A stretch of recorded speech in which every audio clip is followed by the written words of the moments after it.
arrête de penser à l'argent. Souvent on me dit, mais Yakin, je comprends pas, je suis pas assez riche, j'aimerais bien faire plus d'argent, avoir une autre source de revenus. Est-ce que tu as des conseils pour lancer un business, etc., etc.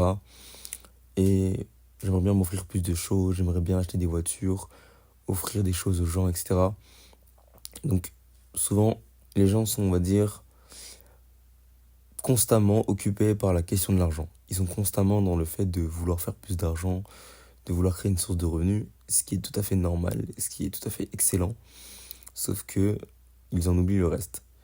C'est-à-dire que je vais prendre l'exemple de ma situation à moi, dans le sens où il y a des semaines, je fais moins d'argent que d'autres, des semaines où je fais pas du tout d'argent, et en fait, des fois je suis très frustré, parce que je sais que je suis capable de faire beaucoup d'argent, dans le sens beaucoup plus que ce que les gens normaux penseraient, et ce que les gens gagnent en général dans leur vie, mais quand je n'y arrive pas, quand quand on va dire je ne fais pas une semaine sur laquelle je roule sur l'or ou je touche de l'argent, etc., j'ai une certaine déception. Je me dis, mais merde, j'ai peut-être loupé quelque chose, j'ai pas fait d'argent, j'ai pas fait ci, j'ai pas fait ça.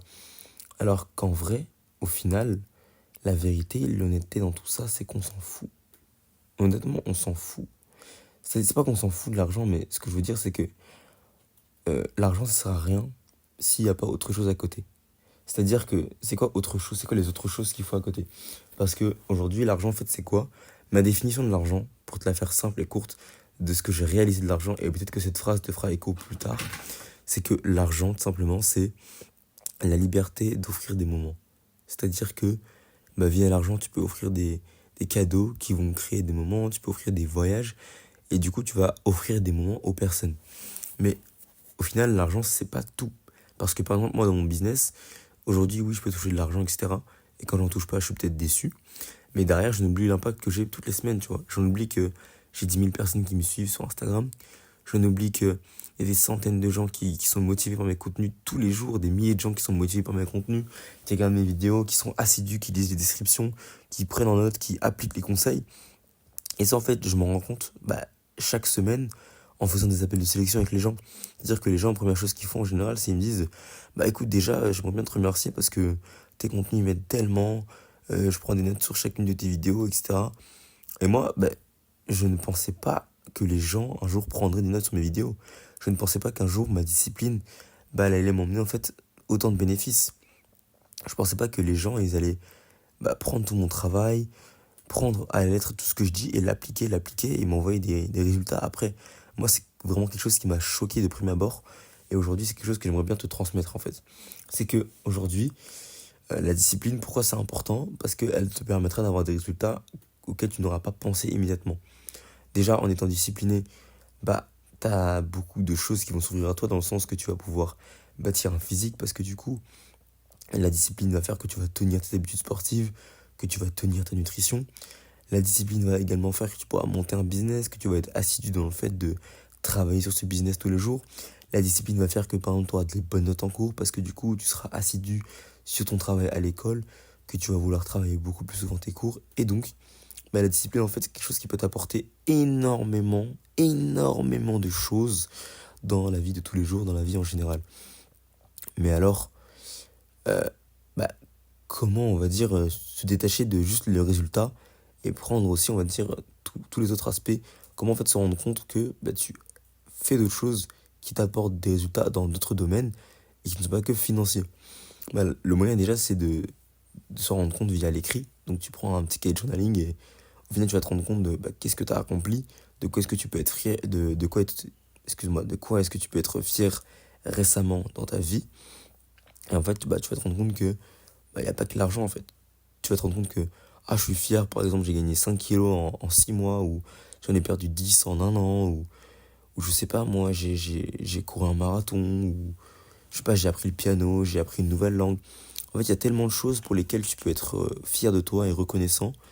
Et je trouve ça tellement dommage qu'aujourd'hui, on se limite juste à l'argent, alors que la discipline, elle peut nous apporter tellement d'autres choses à côté.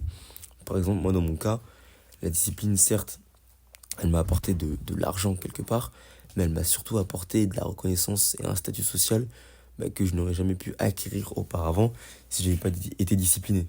Donc, clairement, la discipline, c'est pas juste l'argent. Et l'argent, c'est pas la seule chose que tu dois rechercher.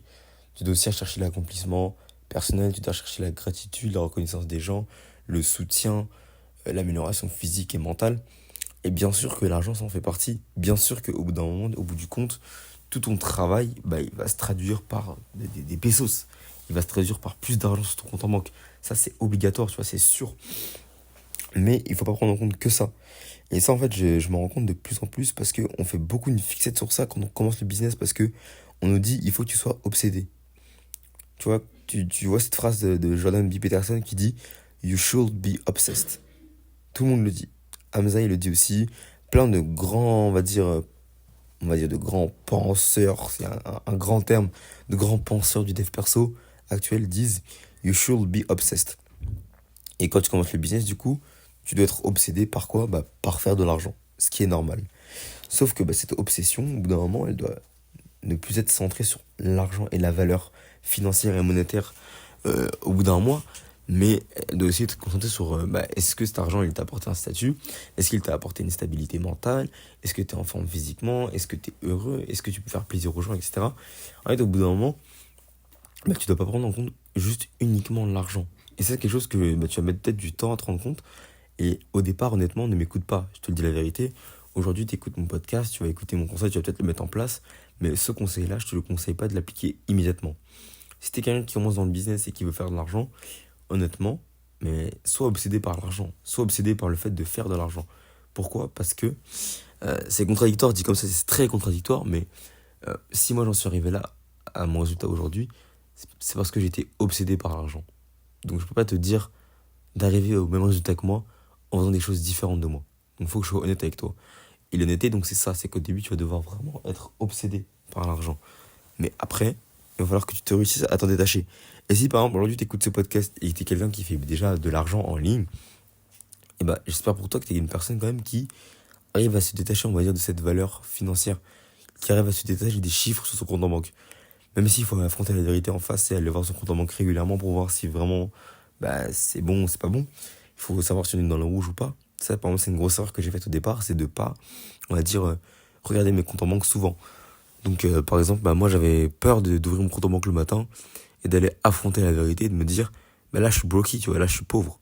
Je suis un broke ass, mec. Et ça, c'est quelque chose que j'ai mis du temps à commencer à, c'est quelque chose que j'ai mis du temps à mettre en place dans ma vie. Et honnêtement, depuis que je l'ai mis en place, bah de une, ça te met une piqûre de rappel et tu travailles beaucoup plus, du coup, tu es beaucoup plus discipliné. Parce que quand tu ouvres ton compte en banque et que tu vois qu'il est vide, qu'il est sec ou qu'il est pas du tout au niveau auquel il devrait être, bah crois-moi que du coup, ça te fait une petite piqûre de rappel et tu te dis, je suis pas aussi bon que je pense, je suis pas aussi fort que je pense, je vais bosser. Je vais bosser. Et ça, c'est excellent. C'est le résultat qu'on veut, c'est le résultat attendu. Tu dois bosser, mec. Tu dois te mettre au charbon. Et comment se mettre au charbon? Bah, faut se mettre des gifs de réalité.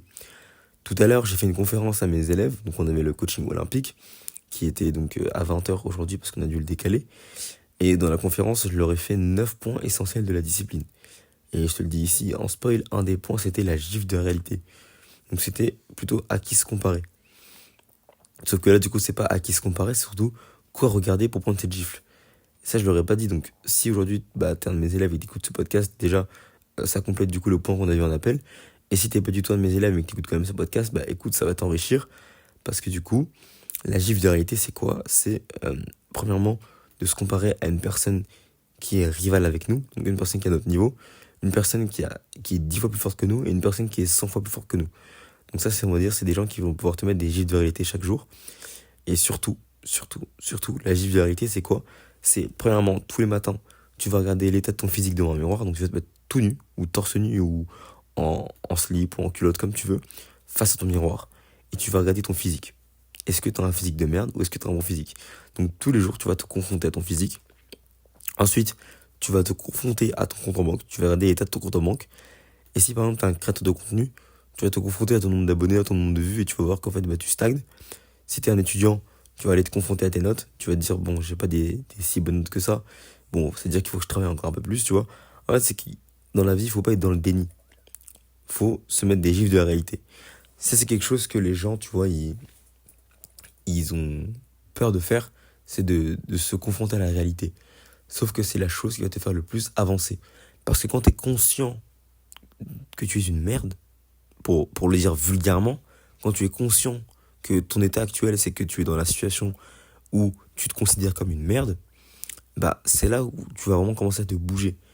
Je te dis pas que t'es une merde, parce que commencer à bouger, commencer quelque chose, commencer un projet, c'est forcément être nécessairement une merde. Parce que quand tu commences quelque chose de nouveau, quand tu sors, on va dire, de ta zone de confort, t'es nécessairement une personne qui n'est pas, on va dire, comment expliquer, tu es nécessairement nul. Tu vois, tu pars nécessairement de zéro. Si par exemple tu commences le sport, bah t'es forcément une daube en sport. C'est obligatoire que t'aies aucune performance, que ton physique il est éclaté, que t'es en surpoids ou que t'es trop maigre, que t'es skinny. Ça c'est sûr et certain, c'est obligatoire. Mais c'est pas un problème. C'est pas ça le problème. Mais le problème c'est que si au fur et à mesure en fait tu commences le sport pendant un mois, 2 mois, 3 mois, et qu'au bout du compte, bah, t'arrêtes de surveiller ta progression, t'arrêtes de regarder si tu progresses à la salle, tu vérifies plus tes performances, tu vérifies plus ton poids, tu vérifies plus ton shape devant un miroir, tu prends plus de photos de toi, etc. Bah c'est là en fait où tu rentres dans le déni. Et il faut pas rentrer dans ce déni-là. Il faut tout le temps être confronté à sa réalité, sa propre réalité. Donc ça passe par prendre des photos, aller voir son compte en banque, s'inspecter devant le miroir. Ça passe par regarder son nombre d'abonnés, regarder son statut, regarder ses relations, faire en fait un état des lieux complet le plus souvent possible. Parce que au plus tu seras conscient de ta situation, au plus tu vas vouloir l'améliorer, au plus tu seras apte à l'améliorer. Donc bah, c'était un podcast surtout pour t'expliquer qu'il fallait pas trop s'attacher, on va dire, à un seul facteur, donc qui est l'argent, qu'il fallait bien sûr prendre en compte tous les autres facteurs, et aussi surtout pour te dire et pour te faire comprendre qu'il fallait bah, se mettre des gifs de la réalité le plus souvent possible et vraiment se confronter le plus souvent possible à ce qui se passe dans ta vie de tous les jours et ce qui est réel. Voilà. Donc tu te lèves, tu vas dans le miroir, ok, j'ai un physique éclaté, bah écoute, c'est normal, ça arrive, c'est pas grave, je fais en sorte que ça change. Tu te lèves le matin, tout ton compte en banque, ok, bah il est à sec, j'ai moins de 20 euros sur mon compte, ok, bah écoute, c'est pas grave, je vais me lever et je vais trouver une solution, tu vois. Il faut pas dramatiser, en fait, faut pas se servir de ces éléments factuels de ta vie, faut pas se servir du fait d'aller inspecter tous ces éléments et de prendre des individualités, faut pas se servir comme démotivateur et se dire bon bah en vrai je suis une merde donc autant rester comme ça. Au contraire, faut en faire un carburant, faut dire mais je suis comme ça actuellement mais j'ai pas envie de le rester. Parce que si tu m'écoutes jusqu'à dans ce podcast, c'est que t'as pas envie de rester comme ça. C'est que t'es une personne vraiment qui a envie de se développer, qui a envie d'avancer. Parce que là on est à combien de temps de podcast? On est à 12 minutes 40 de podcast, donc si t'es là encore, c'est que vraiment t'es quelqu'un qui veut te dépasser, qui veut pas rester dans cette situation-là dans toute ta vie. Et donc, quand tu vas aller te mettre, on va dire, ces gifs de réalité quotidienne, tu ne vas pas juste les mettre et te dire, bah, je me suis mis une gifle, bah, je me rendors. Non, non, non, tu prends une gifle, donc tu vas au sol, tu te prends un takedown, tu te relèves, et tu reprends encore des gifles tous les jours, tu te relèves. Mais l'important, c'est de se relever, essayer d'esquiver les coups, mettre des coups, jusqu'à un jour, tu lui mets une droite de l'espace, et tu mets KO l'adversaire qui est la réalité. Tu mets KO la réalité et tu deviens meilleur, tu vois. Tu deviens meilleur, t'as un meilleur compte en banque, t'as un meilleur physique, t'as un meilleur statut social, t'as des meilleures relations avec ta famille, etc. C'est comme ça que ça se passe, en fait. Mais pour ça, il faut d'abord se rendre compte de ta situation actuelle. Il faut d'abord faire un état des lieux, il faut d'abord faire un point. Et ça passe par les gifs de la réalité. Sans se focus uniquement sur un point. Sans se focus que sur le compte en banque. Parce qu'il n'y a pas que ça qui compte. Il y a plein d'autres facteurs aussi qui comptent. Donc, frérot, je vais te laisser sur ce podcast. Donc, on a fait 13 bonnes minutes de podcast. J'espère que ça a pu t'aider. Là, c'est la première, enfin, ça fait longtemps que j'ai pas fait ce contenu, que j'ai pas fait de podcast, on va dire, donc je me remets un peu dans le bain. J'espère que je n'ai pas été trop brouillon. Dans tous les cas, les prochains épisodes vont s'améliorer. D'ailleurs, je te fais une annonce ici maintenant, si tu m'écoutes. Je l'ai annoncé tout à l'heure à mes élèves, mais du coup, à partir d'aujourd'hui, donc on est le combien? On est le 1er janvier, à l'heure où je tourne ce podcast, même si là on va être le 2, vu qu'il est déjà minuit 01. À partir du coup du 1er janvier, je t'enregistre un podcast tous les jours. Voilà, parce que je sais que ça peut t'aider. Et même si j'ai pas beaucoup dit, même si le podcast il dure 2 minutes, 3 minutes, même s'il dure 30 minutes, peu importe, je t'enregistrerai un podcast et toi ça te fait un contenu. Et du coup, tu auras tous les jours de quoi te mettre sous la dent un podcast. Et ça me fait plaisir, ça donne de la valeur. Et puis moi, ça me permet aussi de m'entraîner à l'oral. Et toi, bah, ça te fait un contenu qui t'apprend des choses, qui te motive. Et bien sûr, n'hésite pas à me faire un retour sur Instagram si ce podcast t'a plu. Et si tu as des sujets, si tu as des idées de sujets pour les prochains épisodes, on se retrouve dans le prochain épisode. Prends soin de toi, courage, fonce. C'était Yakin.